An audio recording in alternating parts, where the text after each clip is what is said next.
Белгилүү археолог Бакыт Аманбаева кыргыз мурасы унутта калбашы үчүн күнү түнү эмгектенет. Кичинесинен тарыхты изилдөөгө кызыгып, жогорку окуу жайдан ушул багытта билим алган. Анткени изилдөөчү ата-бабалардын басып өткөн жолун иликтеп, алардын эмгегин жаш муунга даңазалоого бел байлаган. Учурда Аманбаева көптөгөн ийгиликтерди жаратып, Бурананын батыш тарабынан 6 километр алыстыкта жайгашкан Суяб шаарынын тарыхый калдыктарын табууда тарыхчыларга чоң салым кошкон. Түрк каганатынын, Түргеш каганатынын, Карлук каганаттарынын ордо шаары болгон. Ал эми 10-кылымдын экинчи жарымында Караханиттер келип, биринчи биздин түрк жетекчилери, хандары мусулманчылык кабыл алган. Алар шаар өзүнүн ордо шаарын азыркы Бурананын немесине Буранага алып кетет да. Агыры мына 10-кылымдын 6-кылымдан 10-кылымдын экинчи бөлүгүнө ушул түрк каганаттардын ордо шаары ушул болгон. Суяб деп. Бул даже аты башкача, эки компоненттен турат. Су түрк, өзүңөр түшүнгөндөй су, яб бул ирандык су дегенчи. Су болот да.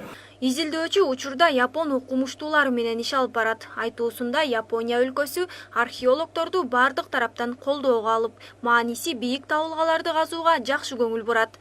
Ал эми Кыргызстанда тарыхый мааниге ээ жайларды иликтөөгө мамлекеттик казынадан каражат жана техникалык жардам көрсөтүлбөйт.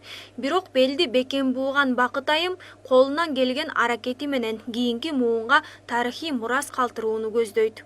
Даже зона охраны деген түшүнүк бар да. Мынакей биз ошол жанагы 35 гектар жер ошол номинация. Анан калгандары мындай точечный. Анан сырттагылардын баары арендный и частный жер болуп кеткенде. Биз азыр касканда айыл өкмөтүнө коммерческий баада акча берип иштейбиз япондуктардан. Япондуктар төлөп туруп иштейбиз. Учурда Бакыт Аманбаева Кыргыз Улуттук илимдер академиясында иш алып барат. Бир катар илимдин жактоочусу. Бош убагында изилдөөчүлүккө кызыккан жаштарга сабак берип, жардамын аябайт. Бирок окумуштуунун айтуусунда азыр бул кесипке кызыккан жаштардын саны чанда. Археология кызыккан чын айткан балдар аз. 2-3 балабыз дурус неме алып эле, анан кийин бирөөсү Россияга кетти, үйлөнгөнгө акча табам деп. Бирөөсү дагы бир жакта кызыгы серге тийип кетти. Ушунча 4 жыл окуттук да. Жыл сайын 2 жолу чогултуп отуруп, программаларын, кышында тигини терден раскопка, стажировка жөнөтүп отуруп, чынын айтканда билбейм. 67 жаштын чайын ичкен окумуштуу жакында Кыргыз Республикасынын жергиликтүү өз алдынча башкаруусунун отличниги намын алды.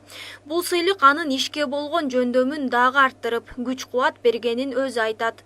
Алдыда Бакыт Аманбаева өзү жетектеген илимий кызматкерлерге көмөк көрсөтүп, тарыхта таасын из калтырууну максат кылып жатат.